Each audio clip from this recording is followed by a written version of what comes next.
Deuteronômio capítulo 5, versículo 6, diz a palavra do Senhor. Eu sou o Senhor teu Deus que te tirei da terra do Egito, da casa da servidão. Não terás outros deuses diante de mim. Não farás para ti imagem de escultura, nem semelhança alguma do que há em cima no céu, nem embaixo na terra, nem nas águas debaixo da terra. Não te encurvarás a elas, nem as servirás, porque eu, o Senhor teu Deus, sou Deus zeloso, que visito a iniquidade dos pais nos filhos, até a terceira e quarta geração daqueles que me odeiam, e faço misericórdia a milhares dos que me amam e guardam os meus mandamentos. Não tomarás o nome do Senhor teu Deus em vão, porque o Senhor não terá por inocente ao que tomar o seu nome em vão. Guarda o dia de sábado para o santificar, como te ordenou o Senhor teu Deus. 6 dias trabalharás e farás todo o teu trabalho, mas o 7º dia é o sábado do Senhor teu Deus. Não farás nenhum trabalho nele, nem tu, nem teu filho, nem tua filha, nem o teu servo, nem a tua serva, nem o teu boi, nem o teu jumento, nem animal algum teu, nem o estrangeiro que está dentro das tuas portas, para que o teu servo e a tua serva descansem como tu. Porque te lembrarás que foste servo na terra do Egito, e que o Senhor teu Deus te tirou dali com mão forte e braço estendido. Por isso o Senhor teu Deus te ordenou que guardasses o dia de sábado.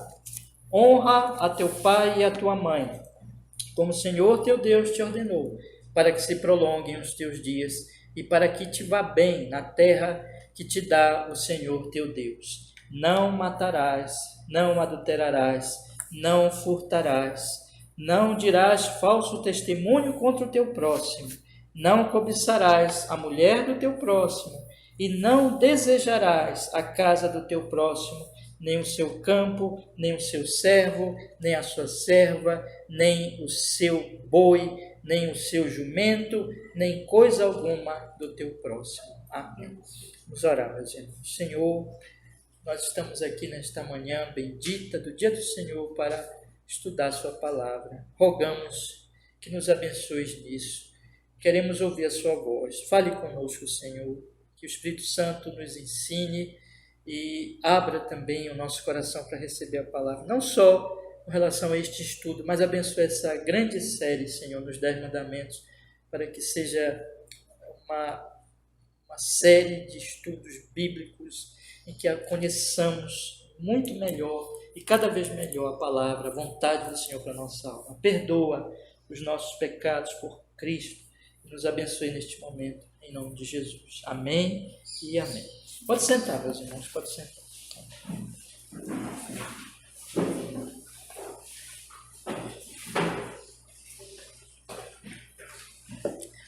Hoje nós, creio, vamos concluir o estudo no Catecismo Maior sobre o 2º mandamento. Né? Hoje é o 14º estudo neste mandamento que nós estivemos lendo o Catecismo Ortodoxo, e que é bem menor, né? E o Catecismo Maior, que é maior mesmo, né? Que nos dá muitos detalhes. Irmão, tem uma folha aqui sobrando. Alguém... É? De nada.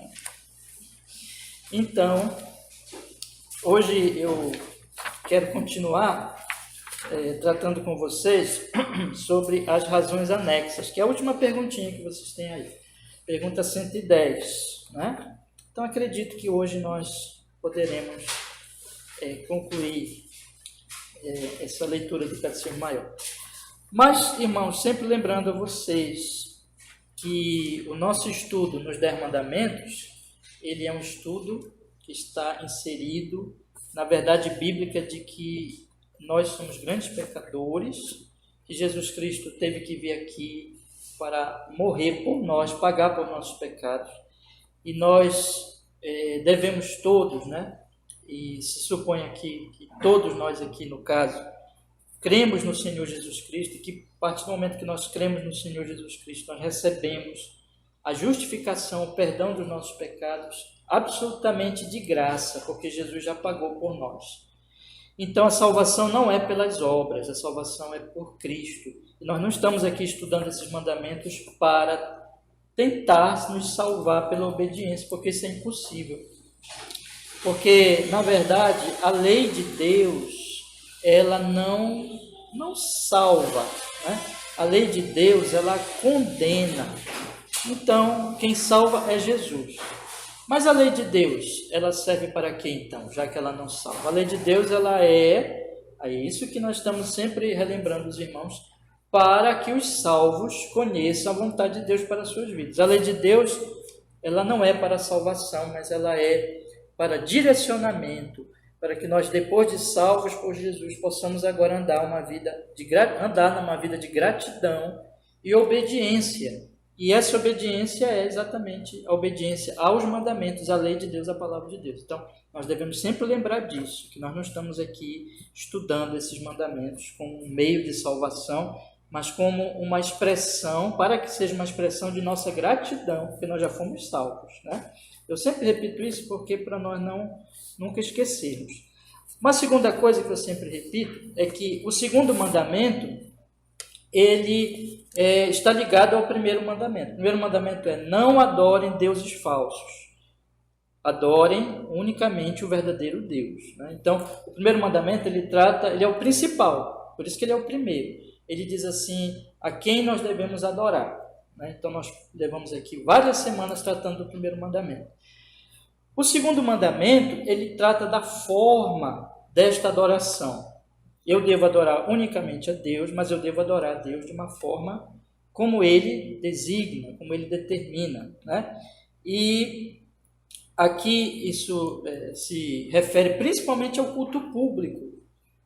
Ao culto, quando nós estamos reunidos aqui para adorar unicamente ao Senhor, que é realmente o ápice da nossa adoração, da nossa vida de adoração a Deus, mas que, por outro lado, deve expressar uma vida contínua de adoração a Deus. Então, lá no meu trabalho, na minha família, no meu lazer, nos meus negócios, em toda a minha vida, eu devo ser uma pessoa que adore a Deus, obedecendo os mandamentos, né? Vivendo para a honra, a glória dele, amando a Deus, amando o próximo na minha vida. E aqui no culto público, eu me reúno com meus irmãos para expressar esse meu amor a Deus, essa minha dedicação ao Senhor. Só que essa expressão, ela tem que ser da forma correta, porque Deus é Espírito. Eu não posso fazer uma imagem, esse é o mandamento, ele diz não fazer imagem, porque fazendo imagem eu estou limitando a Deus, eu não devo fazer isso. Então eu devo, as minhas expressões cultuais, as minhas expressões de culto, devem ser correspondentes a Deus. Devem ser simples, não devo enfatizar muito a questão material. Tudo que é material é apenas um acessório, mas é uma adoração em espírito e em verdade, com expressões simples. E temos aqui então os elementos do culto nessa simplicidade que está aqui na pergunta 108, que é a leitura, a prédica, ouvir a palavra, oração, ação de graças, né? A palavra, administração, recepção dos sacramentos, governo da igreja, disciplina, ministério, manutenção, jejum, jurar em nome de Deus, fazer votos.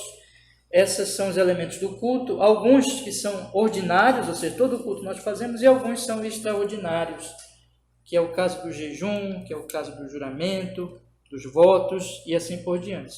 Esses elementos, esse culto, eu devo receber, observar e guardar inalterados.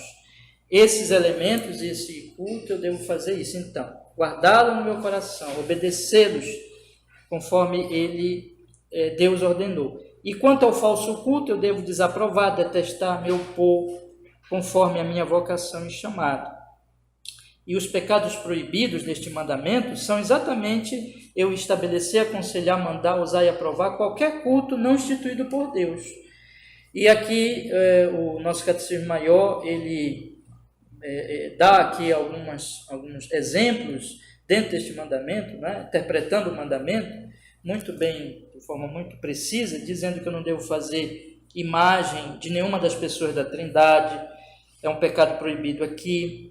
É um pecado também proibido a fazer imagem a outros deuses falsos, as superstições, a corrupção do culto, mesmo que seja por tradição e antiguidade, ou boa intenção, ou costume. Eu devo também abominar a simonia, que é o suborno religioso, o sacrilégio, que é tratar com desrespeito as coisas sagradas, e toda negligência, desprezo, impedimento, oposição ao culto e ordenanças a Deus que Deus instituiu. E aqui eu falei uma parte, encerrei essa parte aqui, se não me engano, ainda semana passada, nós fizemos aqui a leitura desse último trechozinho da pergunta 109, em que nós vimos que esses pecados, eles de se opor ao culto, que é um pecado gravíssimo, né? Mas eles começam lá, quando a pessoa começa a negligenciar o culto. Então, isso é um progresso pecaminoso, né? Em que a pessoa vai caindo cada vez mais em pecados terríveis, até mesmo se opor ao culto público. A pergunta 110, ela trata das razões anexas ao segundo mandamento, aquelas razões que Deus dá, que Deus acrescenta, para que nós lembremos da força destes mandamentos, da seriedade dele. Então, razões anexas ao segundo mandamento para lhe dar maior força. Nós começamos a estudar aqui semana passada. As razões anexas para o segundo mandamento, portanto, para lhe dar maior força, elas estão contidas aqui no Deuteronômio, como em Êxodo, e aqui está citado no Catecismo Maior. Porque eu sou o Senhor teu Deus... Perdão, irmãos. Porque eu sou o Senhor teu Deus, o Deus forte e zeloso, que vinga a iniquidade dos pais nos filhos até terceira e quarta geração daqueles que me aborrecem, e que usa de misericórdia até 1000 gerações com aqueles que me amam e que guardam os meus mandamentos. Essas são as razões anexas.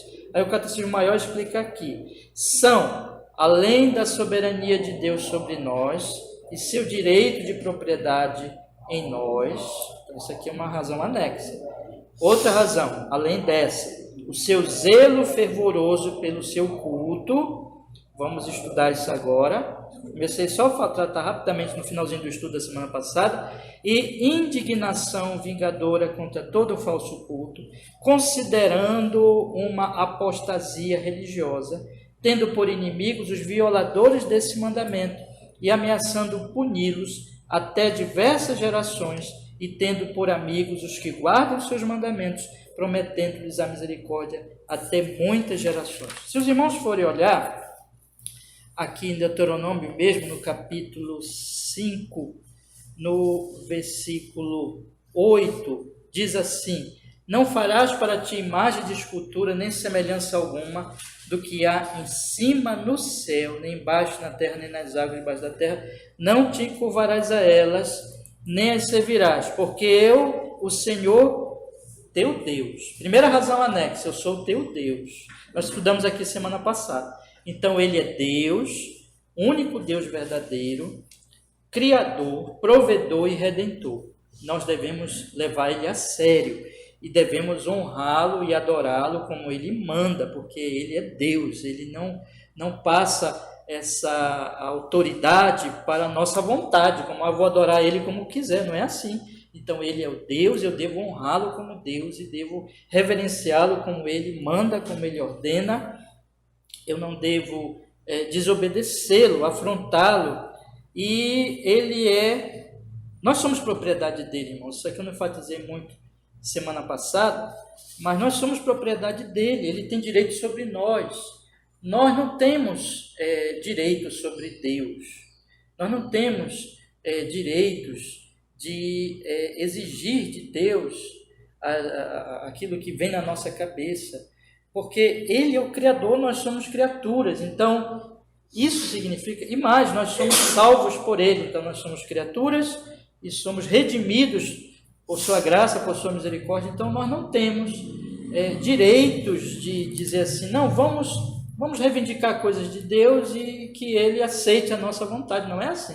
É ele que tem direito sobre nós, é ele que é Deus, é ele que é o nosso dono, nós somos propriedade dele, nós somos como criaturas, nós já somos propriedade dele e nós fomos redimidos no sangue de seu Filho.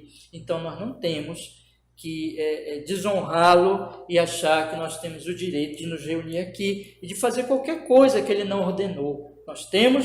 Ele tem direito sobre nós, é ele que determina o nosso culto, é ele que enfim, orienta o culto, e nós temos o dever de obedecê-lo. E se nós o amamos, nós não vamos fazer isso com uma coisa pesada.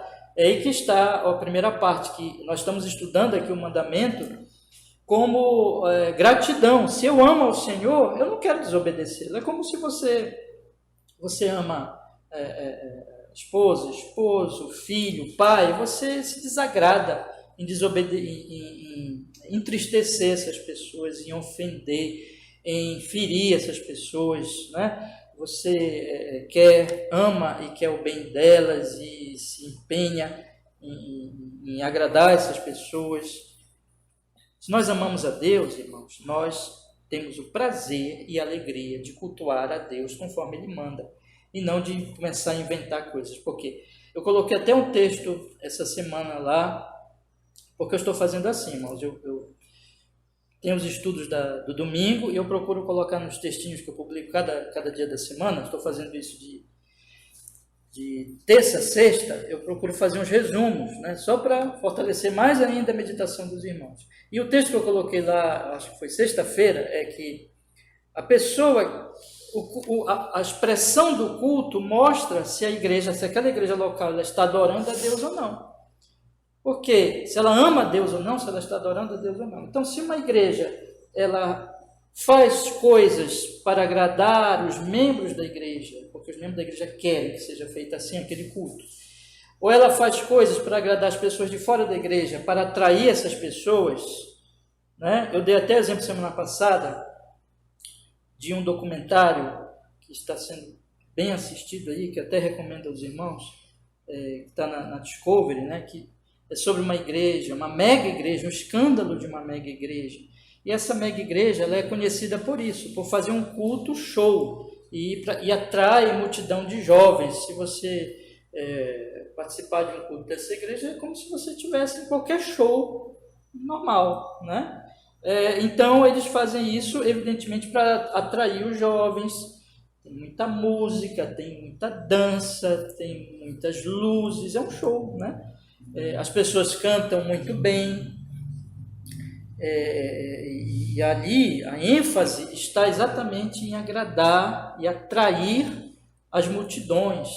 E, evidentemente, que isso já fica evidente. É claro, né, que as pessoas ali, os dirigentes daquela igreja não estão muito preocupados com a vontade de Deus, mas estão preocupados com a vontade dos homens. Então, estão adorando os homens.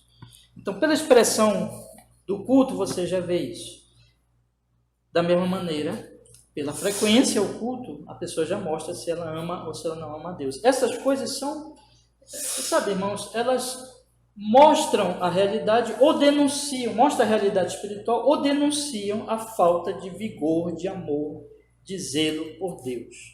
Isso aí não tem como escapar, né? Jesus disse que a árvore ela será conhecida pelos seus frutos. Então, a forma como uma igreja cultua, se uma pessoa ela congrega e ela frequenta regularmente a igreja ou não, isso mostra que se ela ama ou não ao Senhor, se a igreja ama ou não ao Senhor nosso Deus. Avançando então mais um pouco, meus irmãos, eu vou agora entrar realmente no assunto do zelo de Deus e da sua indignação, porque de fato aqui são dois assuntos, só que eles estão entrelaçados aqui. Primeiro, a primeira razão anexa é que Deus, são três assuntos, mas é isso que eu quis dizer. De um eu já tratei, vou tratar dos dois seguintes. A primeira razão é que Ele é o nosso Deus, e Ele tem propriedade sobre nós. A segunda razão é que Ele é zeloso, o seu zelo fervoroso pelo seu culto, indignação vingadora contra todo falso culto, considerando a apostasia religiosa, tendo por inimigos os violadores desse mandamento. Isso aqui é a questão do zelo de Deus. E ligado a isso está a ameaça que Deus faz aqui. Deus faz um alerta e Deus faz uma ameaça mesmo. ameaçando puni-los até diversas gerações, tendo por amigos os que guardam seus mandamentos, prometendo-lhes misericórdia até muitas gerações. Né? Vamos ver 1 Coríntios, capítulo 10.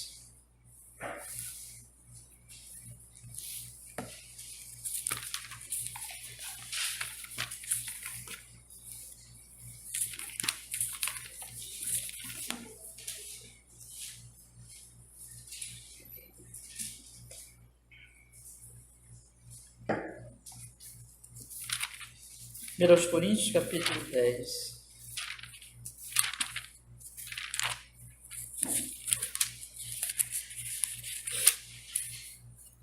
Do 20 ao 22.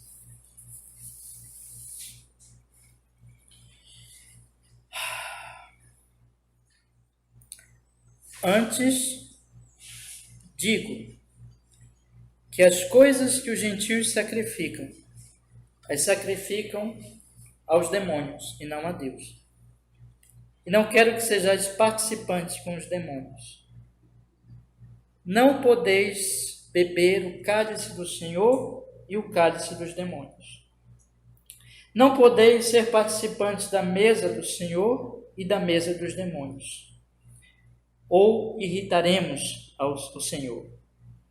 Somos nós mais fortes do que Ele? Então, irritar ao Senhor. Vamos olhar também, aproveitar lá, vamos olhar todos os textos que estão aqui, aí a gente faz os comentários. Oséias capítulo 2, versículo 2 ao 4. Profeta Oséias,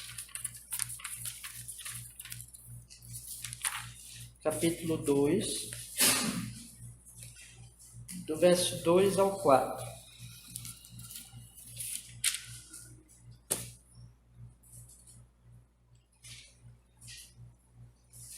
Oséias, capítulo 2, verso 2 ao 4. Diz assim a palavra do Senhor. Isso. Contendei com a vossa mãe, porque ela não é minha mulher, e eu não sou seu marido. E desvie ela as suas prostituições da sua vista e os seus adultérios entre os seus seios, para que eu não a despoje, ficando ela nua, e a ponha como no dia em que nasceu, e a faça como um deserto, e a torne como terra seca, e a mate a sede. E não me compadeça dos seus filhos, porque são filhos de prostituições. Porque a sua mãe se prostituiu. Aquela que os concebeu ouve-se torpemente, porque diz: irei atrás de meus amantes, que me dão o meu pão e a minha água e a minha lã e o meu linho, o meu óleo e as minhas bebidas. Observe aqui a questão da traição, de que uma mulher, aqui uma linguagem simbólica, né? Daqui a pouco eu vou explicar, de que uma mulher, ela abandona o seu marido, ela vai atrás de amantes, então traição dentro de uma relação de casamento. Vamos ver Deuteronômio, capítulo 5, versículo 29. Deuteronômio, capítulo 5, versículo 29. Nós lemos o 5 já, né? Vamos ver um versículo mais adiante um pouquinho.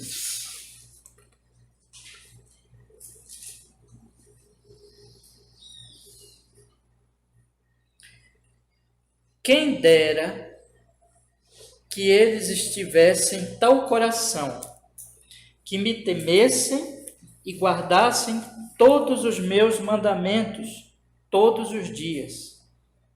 Agora eu destaco essa última parte aqui, meus irmãos. Para que bem lhes fosse a eles e a seus filhos para sempre. Vamos aproveitar que nós estamos em Deuteronômio, vamos ler novamente o versículo 9. A segunda metade do versículo 9, por favor, meus irmãos, que diz assim, segunda metade. Sou Deus zeloso que visito a iniquidade dos pais nos filhos, até a terceira e quarta geração daqueles que me odeiam. E faço misericórdia a milhares dos que me amam e guardam os meus mandamentos. É semelhante ao versículo 29, que diz que quem dera que o povo obedecesse, tivesse coração, que temesse, para que bem lhes fosse a eles e a seus filhos para sempre. Então, nós temos aqui essas razões anexas, irmãos. Nós lemos lá o apóstolo Paulo falar em 1 Coríntios, capítulo 10, sobre o pecado de, ao mesmo tempo que se quer comer da mesa do Senhor, se participa do culto aos demônios. Nós vemos lá em Oséias, o Senhor falando de uma mulher que se prostitui, de uma mulher que vai procurar amantes, né? E ali nós temos o pecado do adultério e também o pecado da prostituição ou fornicação. Então, meus irmãos, por que a Bíblia está falando dessas coisas? O que é que Deus está nos ensinando aqui? E por último, nós vimos em Deuteronômio que estes certos pecados, é claro, pecados envolvendo o culto, eles vão atingir não somente a pessoa, mas eles vão atingir os filhos dessa pessoa, né? Tanto para o bem como para o mal. Então nós temos aqui, irmãos, a Bíblia nos ensinando, em primeiro lugar, no próprio mandamento lá nós vimos que Deus, Ele é Deus, nós não podemos brincar com Ele, nós devemos temê-lo, honrá-lo e procurar cultuar como Ele ordena, porque Ele é o Senhor, a quem eu devolvi e dar toda a honra e toda a glória a Ele. Ele tem propriedade sobre nós, Ele é o nosso dono, Ele é o nosso Senhor. E nós agora avançamos mais um pouco, que além disso, Ele diz, eu sou zeloso fervoroso. Ele diz aqui, Deus forte e zeloso, Deus forte e zeloso que vinga a iniquidade dos pais nos filhos até a terceira e quarta geração daqueles que me aborrecem. Então, o que o Senhor está dizendo aqui? Bom, irmãos, nas Sagradas Escrituras, o povo de Deus, juntamente com Deus, essa união que existe entre Deus e o seu povo, ela é comparada, ilustrada com a união que existe no casamento, na relação entre um homem e uma mulher, mas não é qualquer relação aí, não é qualquer coisa aí que as pessoas hoje estão acostumadas, né, a se relacionar de qualquer maneira, mas uma relação dentro do casamento. Na Bíblia Sagrada, a relação do casamento é algo seríssimo, é uma aliança para toda a vida, não é? E esta aliança, meus irmãos, ela, na verdade, o que a Bíblia mostra? Você pega, aqui o texto de Oséias que eu li com vocês é só um exemplo, mas por todo o Antigo Testamento, em várias ocasiões, Deus vai mostrar que é como se ele fosse casado com Israel. Ele é o marido, Israel é a sua esposa, o seu povo. Existe uma aliança. Quando nós chegamos no Novo Testamento, aí nós temos aquele grande texto clássico, importante, que vamos fazer a leitura também aqui, só de alguns versículos, de Efésios, capítulo 5, versículo 21, que diz assim, Efésios capítulo 5, versículo 21, que diz assim, sujeitando-vos uns aos outros no temor de Deus. Efésios capítulo 5, versículo 21. Aí o 22 diz assim, vós mulheres sujeitai-vos aos vossos maridos como ao Senhor, porque o marido é o cabeça da mulher, como também Cristo é o cabeça da igreja. Veja a associação, marido, cabeça da mulher, como Cristo, cabeça da igreja, sendo ele próprio salvador do corpo, de sorte que assim como a igreja, olha a associação que Paulo faz continuamente no texto, Assim como a igreja está sujeita a Cristo, assim também as mulheres sejam em tudo sujeitas a seus maridos. Vós maridos, amai vossas mulheres como também Cristo amou a igreja e a si mesmo se entregou por ela, para santificar, purificando com lavagem de água pela palavra. Veja a associação que ele faz. Ele compara a mulher com a igreja e o marido com Cristo e diz que a igreja deve se submeter, a esposa deve se submeter ao marido como a igreja se submete a Cristo. Uma comparação. É claro que essas submissões são diferentes, são de natureza diferente. Não é o meu assunto hoje, estou falando de casamento propriamente, né? Mas aqui o ponto que eu estou mostrando para vocês é que existe uma comparação. E em seguida o apóstolo Paulo fala do marido que tem que amar a sua esposa e tem que se sacrificar por ela, como Cristo amou a igreja e se sacrificou por ela. De novo, esse sacrifício é de natureza diferente do sacrifício de Cristo, né? Paulo está fazendo uma comparação. Não é exatamente a mesma coisa, mas aqui o que é importante para nós agora é que nós compreendamos que existe uma comparação entre o casamento e entre a relação de Deus com o seu povo, de Cristo com a sua igreja, tanto no Antigo Testamento como no Novo Testamento. Li com vocês lá em Oséias e li com vocês aqui em Efésios, que essas ideias elas permanecem por todas as Sagradas Escrituras, né? E aí nós podemos fazer a seguinte comparação. Quando um homem ele se casa com uma mulher, quando a mulher se casa com um homem, e nas Escrituras o casamento é monogâmico, ou seja, entre um homem e uma mulher, a bigamia, poligamia, tudo isso é deturpação do pecado, né? Hoje nós vivemos num tempo que já querem chamar de casamento união de homem com homem, mulher com mulher, que é outra deturpação aí, que não é o casamento verdadeiro da palavra de Deus. Mas o casamento como criado por Deus, de acordo com a vontade de Deus, é um homem e uma mulher. Não é um homem com muitas mulheres, não é uma mulher com muitos homens, não é também qualquer união aí casual, sexual. É uma aliança, é um compromisso. Casamento é isso, é uma aliança, é um compromisso que se faz diante de Deus e que só uma coisa pode quebrar essa aliança, só uma coisa, a morte de um dos cônjuges. Só isso. É uma aliança para toda a vida, é uma aliança realmente perpétua, é seríssima. É dessa aliança que o Senhor inclusive diz lá, por exemplo, em Malaquias, que ele odeia o divórcio. Dessa aliança tão séria, realmente para toda a vida, que Deus criou esta aliança, Deus instituiu o casamento, esse é o ponto, para ilustrar o casamento verdadeiro, uma aliança muito mais profunda e eterna e séria que há entre ele e o seu povo, entre ele e os seus adoradores.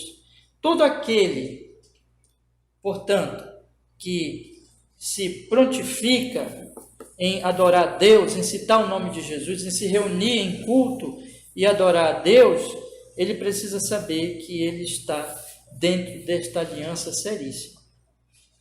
Ou pelo menos se dizendo nesta aliança, né? O fato é que, meus irmãos, que a palavra de Deus ela compara, então, o casamento com a relação entre Deus e a sua igreja. E vocês sabem, como o casamento é uma coisa perpétua, é uma alta traição quando um homem ou uma mulher, eles começam a, então, se envolver com uma terceira pessoa. Isso, evidentemente, despertaria o zelo do cônjuge traído. Isso seria uma traição. Porém, meus irmãos, aqui nós temos que fazer as devidas comparações, né? Nós sabemos que quando isso acontece na vida normal, na vida entre seres humanos, entra o pecado e aquilo que normalmente se conhece por ciúme é manchado pelo pecado, é contaminado pelo pecado, é um sentimento que em muitos sentidos é pecaminoso.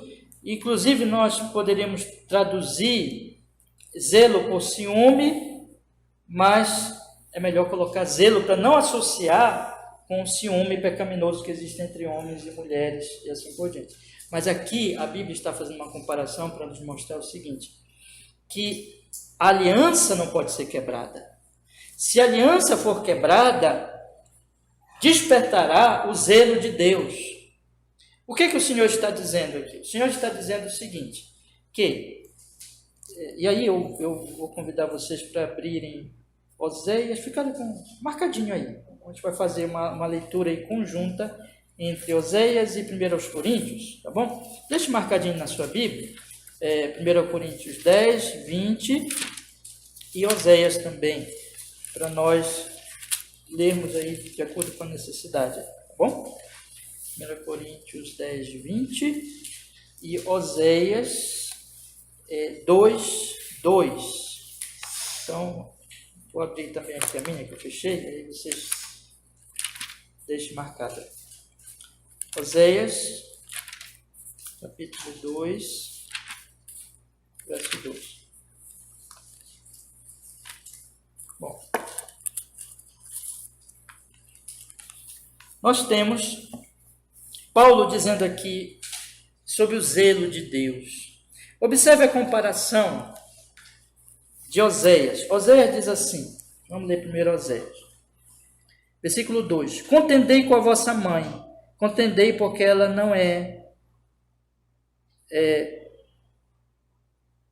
ela não é minha mulher, e eu não sou seu marido, e desvie ela as suas prostituições da sua vista e os seus adultérios diante dos seus seios, para que eu não a despoje, ficando ela nua, e ponha como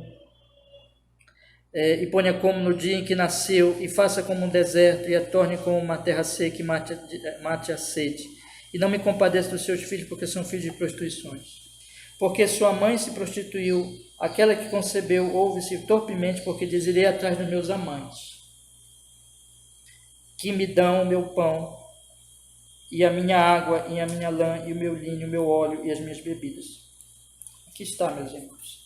Pecado de adultério, pecado daquela mulher casada, que não é fiel ao seu marido, mas que vai atrás dos amantes. O apóstolo Paulo agora fala sobre o pecado de cultuar a Deus e participar do culto aos demônios. 1 Coríntios capítulo 10.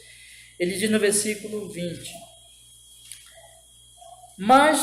Ele diz assim, antes digo, 1 Coríntios 10, 20, antes digo que as coisas que os gentios sacrificam, as sacrificam aos demônios e não a Deus, e eu não quero que sejais participantes com os demônios.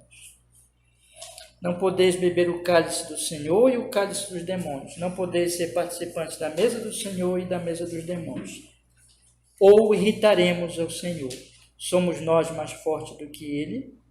Aqui Paulo está dizendo, Deus, é a mesma linguagem do segundo mandamento. Deus se irrita, Deus é zeloso, Deus tem o zelo santo dele, em que ele não vai aceitar, é comparado a um adultério, a uma traição, que uma igreja, o seu povo no antigo Israel, ou a igreja nos tempos do Novo Testamento, se proponha a dizer que é dele, mas ao mesmo tempo adultera, trai, se deita com outros homens, ou em outra, aplicando ao culto. Quando o culto começa a ser prostituído. Vocês lembram, meus irmãos, o que aconteceu imediatamente após o povo de Israel ser tirado do Egito? O que eles fizeram? Não muito tempo depois. Qual foi o grande pecado deles? Quando Moisés subiu para pegar as tábuas da lei, o que eles fizeram? Vocês lembram? Bezerro de ouro, né? E naquele bezerro de ouro, eles estavam corrompendo o culto. Eles estavam tentando adorar a Deus. Veja, ali eles não estavam fazendo aquela imagem. Esse é provavelmente o significado do texto ali. Que eles não estavam fazendo uma imagem de um Deus falso, ou para adorar um Deus falso, mas eles estavam fazendo aquela imagem como uma representação do Deus verdadeiro. Então eles estavam corrompendo o culto pelo seu coração idólatra. Eles estavam querendo instituir um culto, não como Deus tinha mandado, mas conforme a sua vontade. Isso é prostituição do culto. Isso é como quebrar a aliança entre o marido e uma mulher. É uma traição. Na verdade, mesmo que se diga que adore um Deus verdadeiro, se está adorando um Deus falso. E é isso que Paulo está falando aqui também. Que aqueles que tentarem... Veja a linguagem de Paulo. Antes digo que as coisas que os gentios sacrificam, as sacrificam aos demônios e não a Deus. Aqui Paulo está falando do culto gentílico, pagão, de todas as eras. Todos esses cultos pagãos, todos esses cultos idólatras são cultos de demônios. Veja o que Paulo diz no versículo 19, olha o que ele diz no versículo 19. Mas que digo, que o ídolo é alguma coisa? Ou que sacrificando ao ídolo é alguma coisa? Ídolo não é nada. Não é nada. Na verdade, quando eles fazem esse culto, eles estão cultuando aos demônios. Eles estão tributando a demônios e estão sendo levados pelo poder das trevas, pelo poder do diabo. E tudo aquilo ali, no final das contas, como ele diz aqui, é sacrifício aos demônios e não a Deus, que é o pai da mentira, que insinua, que tenta, né? Nós temos 3 inimigos, a carne, o mundo e o diabo. Então, o próprio coração dos homens não quer adorar a Deus, criam ídolos, e por trás de tudo aquilo também estão as tentações, as insinuações do diabo, que é o pai da mentira. Por exemplo, só para dar um exemplo aqui, bem recente que nós tratamos, vocês lembram que eu falei do pecado de Judas? Como o diabo tentou Judas naquilo que ele realmente amava. O que ele amava? Não era Jesus, ele amava a prata. E o diabo foi lá, tentou Judas no que ele amava. Então o diabo, ele leva os homens, ele insinua, ele cria cultos falsos. Ele foi diante do próprio Jesus e disse para Jesus, se prostrado me adorares, te darei tudo. Lembra? Ele fez isso com o próprio Jesus. O diabo é o tentador. E o que Paulo está dizendo aqui é que essas coisas que os gentios sacrificam aos demônios e não a Deus. E ele diz, não quero que sejais participantes com os demônios. Ele diz no versículo 21, um absurdo disso. Ele diz, não podeis beber o cálice do Senhor e o cálice dos demônios. Não podeis ser participantes da mesa do Senhor e da mesa dos demônios. É uma coisa totalmente absurda. É uma incoerência no mais alto grau, na verdade, um absurdo completo. Alguém vir à igreja, por exemplo, aqui Paulo está falando da igreja verdadeira, né? Adoração, louvor a Deus, do culto verdadeiro, e participar junto com isso de um culto aos demônios. Paulo diz, não façam isso.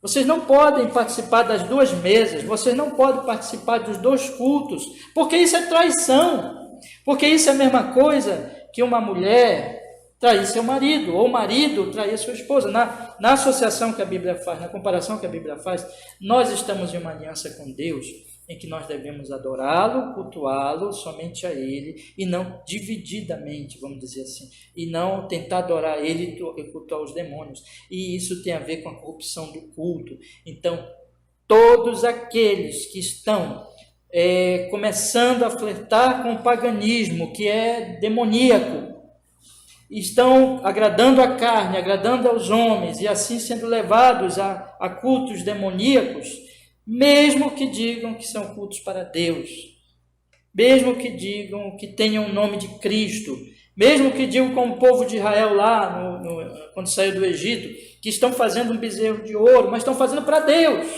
Mas é um bezerro de ouro, é corrupção, é culto pagão. Estão cometendo uma alta traição. E é claro que os verdadeiros filhos de Deus não farão isso. Mas o fato, meus irmãos, é que se isso ocorrer, o apóstolo Paulo diz no versículo 22, ou irritaremos o Senhor, somos nós mais fortes do que Ele, o zelo de Deus, todos aqueles que se corrompem, todos aqueles que abandonam o Senhor, todos aqueles que vão seguindo um culto falso, todas as igrejas que vão se corrompendo. Veja como uma coisa é séria, meus irmãos. Vai se despertar o zelo do Senhor. E o Catecismo Maior diz assim, eu vou ler agora o Catecismo Maior nesse trecho aqui. Então são além da soberania de Deus sobre nós, o seu direito de propriedade em nós e o seu zelo fervoroso pelo seu culto e indignação vingadora contra todo culto falso.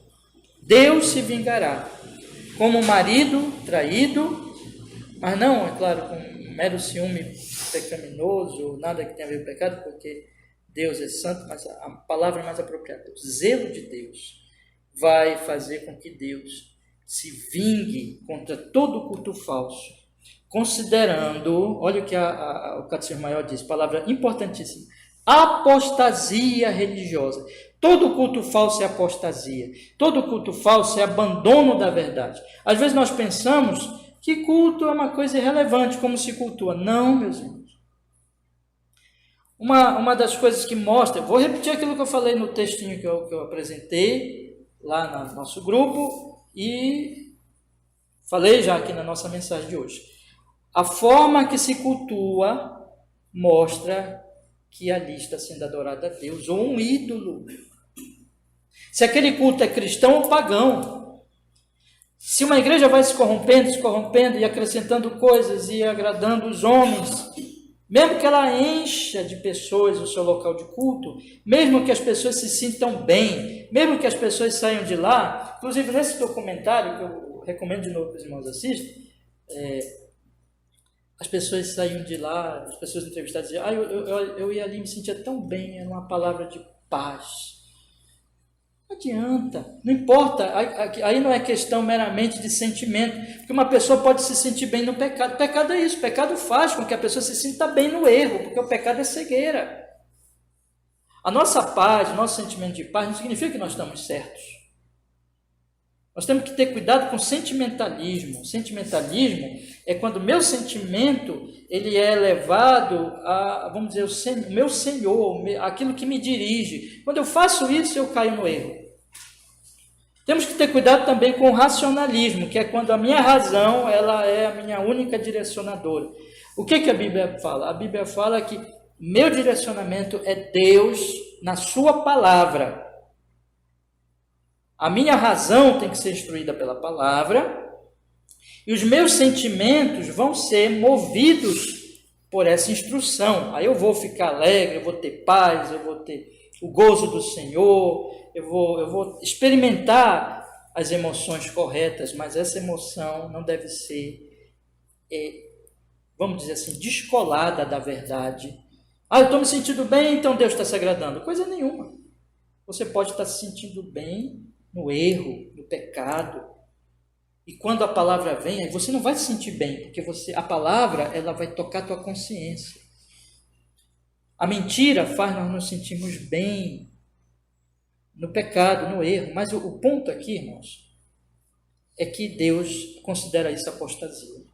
Deus considera isso como um desvio da verdade, desvio grave, de fato, último grau que é apostasia. Apostasia é abandono mesmo, né?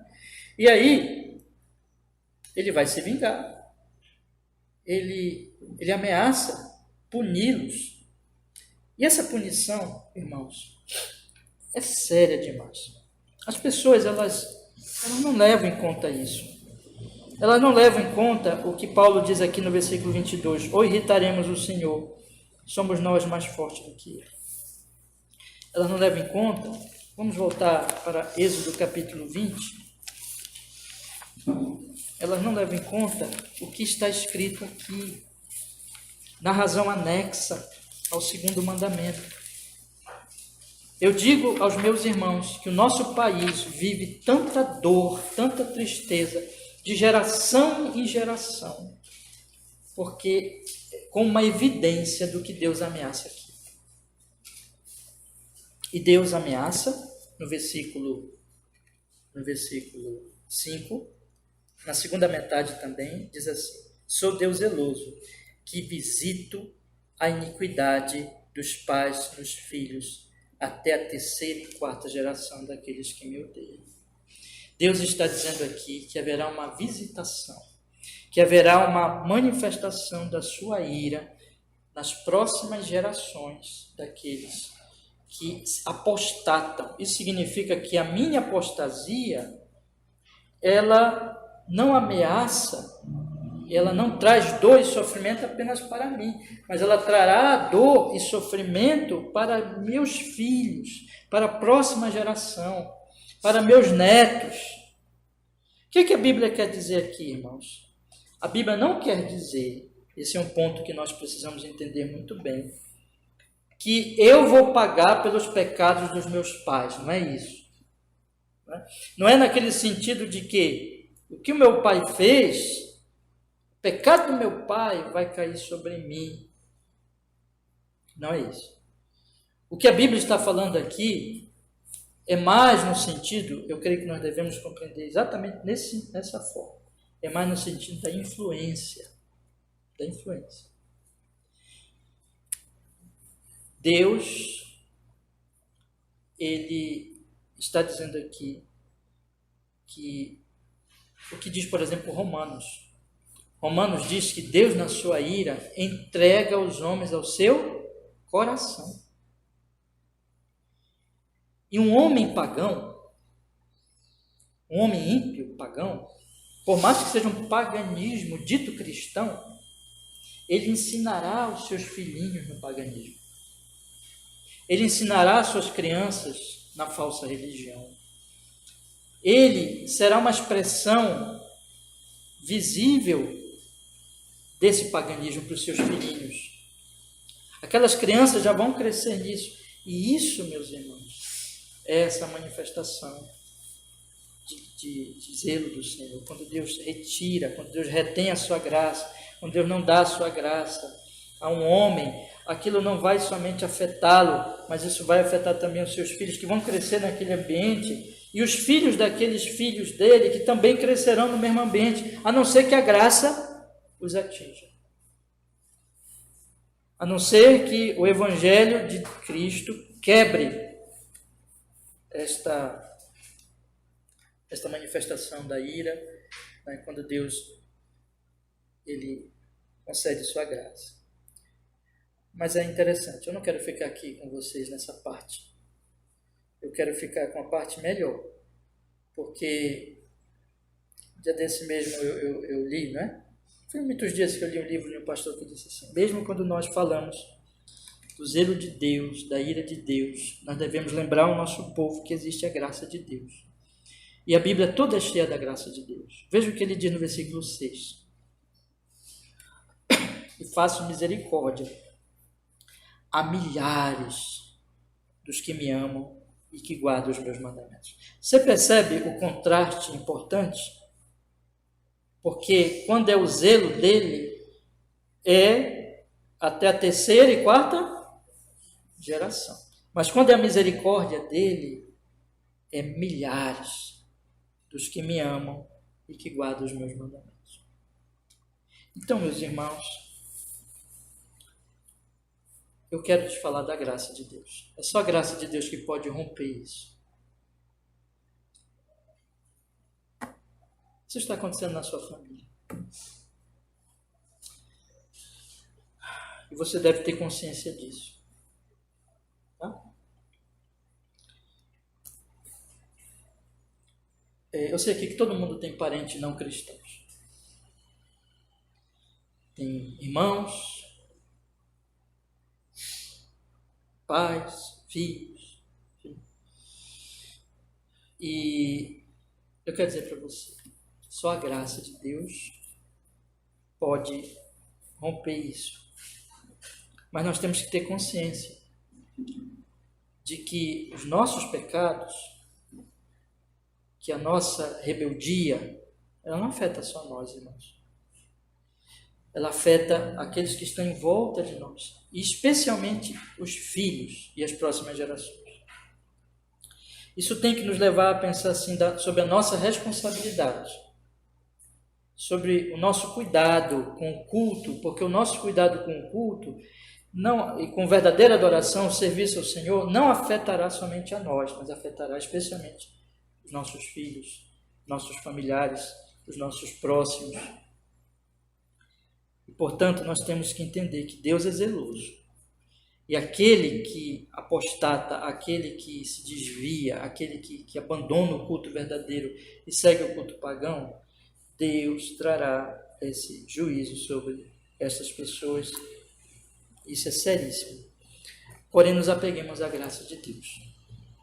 Quando ele diz aqui, irmãos, há uma diferença entre os que odeiam e os que amam. Vocês prestaram atenção aqui? O que diz o final do versículo 5? Daqueles que me odeiam. E que diz o versículo 6, na metade do versículo 6? Dos que me amam e guardam os meus mandamentos. Porque quem ama, guarda os mandamentos do Senhor. Então, eu quero dizer para você, meu querido irmão, minha querida irmã, você ama o Senhor? A grande questão é essa. Vocês percebem? A grande questão é, eu amo ou eu odeio o Senhor? É isso que está por trás de tudo. É isso que está por trás de tudo. E aqui liga ao mandamento, primeiro. Porque qual é o primeiro mandamento? Versículo 3. Não terás outros deuses diante de mim. E aqui que está. Nós temos que saber, em primeiro lugar, irmãos, que a nossa relação com o Senhor Deus Todo-Poderoso ou é uma relação de amor, em que nós amamos ao Senhor porque nós estamos em aliança com Ele, porque Ele fez essa aliança conosco no Seu Filho Jesus. Já chegou a nós a sua verdade, nós já nos vimos nos nossos pecados, na nossa imundície, já foi pregado para nós que Cristo morreu numa cruz por pecadores tão terríveis como nós já nos arrependemos dos nossos pecados, reconhecemos os nossos pecados, reconhecemos os nossos ídolos e nos arrependemos e continuamos nos arrependendo. Nós já confiamos no Filho de Deus como nosso único e suficiente Salvador. Nós já amamos ao Senhor. Nós estamos estudando João do 14 ao 17, e ali várias vezes o Senhor diz: quem me ama, guarda os meus mandamentos. Nós já amamos ao Senhor, nós temos prazer nele, nós queremos servi-lo, nós queremos obedecê-lo. Hoje à noite eu vou falar também sobre algumas coisas em relação a isso. Isso é verdade na sua vida? Isso é verdade na sua experiência de vida? Você ama o Senhor? Você quer viver para Ele por causa de Cristo, em gratidão em Cristo Jesus? Ou você está aqui, mas você ama um ídolo. Esse ídolo é mais amado do que Deus. Você ama o Senhor ou você odeia Deus? Essa é a grande questão, eterna questão, que determinará o que vai acontecer conosco e com os nossos próximos. Você não pode dar o que você não tem. Você não pode influenciar as pessoas com algo que você não possui. Mas você pode dar o que você possui. Você pode oferecer. Você pode influenciar com o que você tem. Então, primeiro ponto. Irmãos, nós não estamos aqui por uma reunião social, porque nós gostamos uns dos outros meramente. Sim, nós gostamos uns dos outros, mas nós estamos aqui por causa de Jesus, por causa de Deus, porque nós amamos a Ele, porque nós queremos cantar esses hinos para Ele, porque nós queremos orar a Ele, porque nós queremos, quando nós damos as nossas ofertas, nossos dízimos, nós damos a Ele. Quando nós ouvimos a pregação, nós ouvimos dEle, porque nós amamos e queremos saber os seus caminhos. Quando nós clamamos a Ele, porque Ele é a nossa rocha, o nosso Deus é a nossa esperança. Quando nós amamos nossos irmãos e nós gostamos de estar perto deles, porque eles amam também o Senhor e nós temos comunhão com eles e gostamos de estar com eles por causa dele, com uma expressão de amor a Ele. Se isso é verdade, nós somos verdadeiros cristãos. E nós poderemos então, e nós temos essa promessa, e faço misericórdia a milhares dos que me amam e que guardam os meus mandamentos. Nós temos essa bênção de que nós seremos uma influência para as próximas gerações. Porque nós, e milhares, né? Aqui, o significado aqui é que a graça superabundou sobre o pecado. É sempre assim, a graça de Deus. E esse é o ponto que eu queria encerrar a nossa série de exposições aqui, de estudos sobre o segundo mandamento. E colocar diante dos meus irmãos a verdade de que tudo isso que nós estudamos aqui, pastor, por que eu devo participar de um culto e o culto deve ser dessa maneira? Não é apenas um ritual, não é apenas uma expressão meramente externa de algo que eu tenho que fazer simplesmente porque tenho que fazer, porque eu sou mandado fazer. Mas isso aqui é uma expressão de amor ao Deus que eu sirvo, e de que quando eu sair daqui eu quero agradá-lo em tudo, eu quero servi-lo na minha vida. Eu não sou perfeito, eu tenho ídolos a combater, a mortificar, pecados a combater, mas eu já amo o Senhor.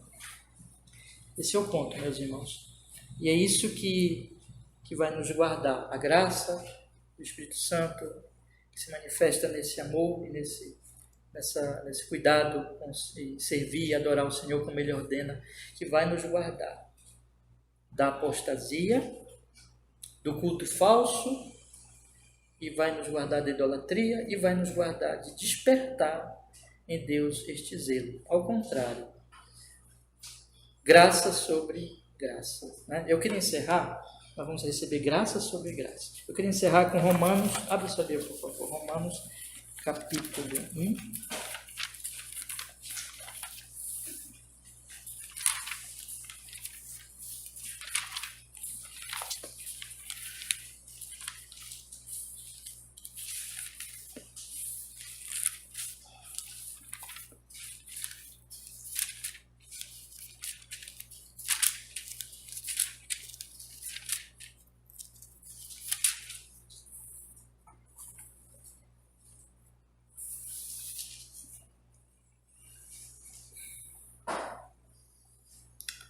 Versículo 7.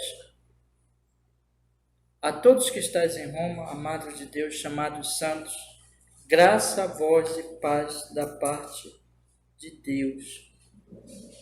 Versículo 16. Porque não me envergonho do Evangelho de Cristo, pois é o poder de Deus para a salvação de todo aquele que crê, primeiro do judeu e também do grego. Porque nele se descobre a justiça de Deus de fé em fé. Como está escrito, mas o justo viverá pela fé. De fé em fé. Fé, continuando a crer, perseverando em crer, e tudo sustentado pela graça de Deus, porque o Evangelho é o poder de Deus que nos salva em Cristo Jesus. E ele diz o inverso no versículo 18. Porque do céu se manifesta a ira de Deus sobre toda impiedade e injustiça dos homens que detêm a verdade e injustiça. Então, duas coisas estão acontecendo no mundo, irmãos. Graça, que o poder de Deus salvando as pessoas no Evangelho pela graça. De fé em fé, ou seja, as pessoas vão crescendo na fé. E, por outro lado, a manifestação da ira de Deus. Né? Então, nosso coração aqui, ou uma coisa ou outra está acontecendo.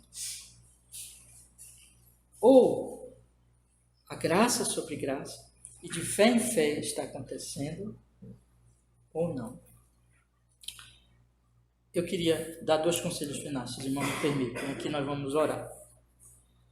Irmãos, você ama o Senhor? Você ama o Senhor?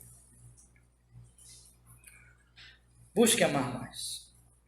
Busque, se aproxime dele. Busque a ele. Busque. Porque é de fé em fé. Continue crendo, persevere buscando. Agora, se alguém aqui há ídolos na sua vida que estão lhe afastando de Deus e tornando a sua religião uma religião apenas de vir aqui, mas de não há realmente amor, e dedicação ao Senhor. Deixa eu falar para você uma coisa, irmão. É graça. Busque a Ele.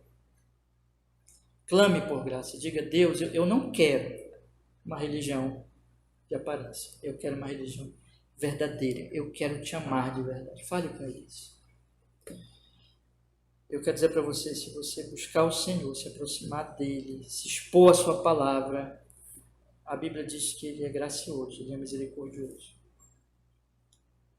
E aquele que se afasta, não espere nada. Mas aquele que busca, pode esperar que o gracioso Deus há de transformar de fato a sua alma, o seu coração. Isso significa, meus irmãos, que a partir do momento que realmente eu encerro com essa palavra, em que a graça está na minha vida, e a graça superabundou na minha própria vida, Deus me usará para influenciar as próximas gerações. Tá bom? Romanos 18 é quebrado, capítulo 1, verso 18, esse processo de apostasia que está descrito aqui, vocês podem ler depois nas suas casas, é quebrado pela graça de Deus. Vamos orar, vamos pedir que o Senhor nos fortaleça cada vez mais.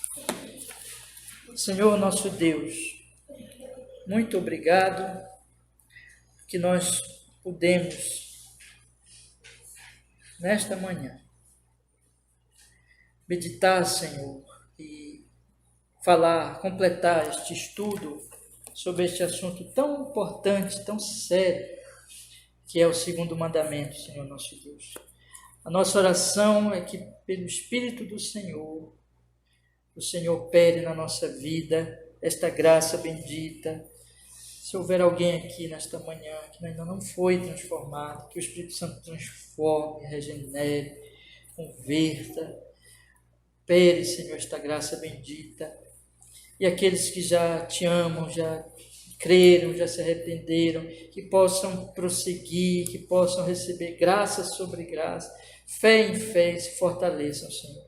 E que o nosso culto seja cada vez mais uma expressão desse amor, desse zelo, dessa dedicação verdadeira ao Senhor.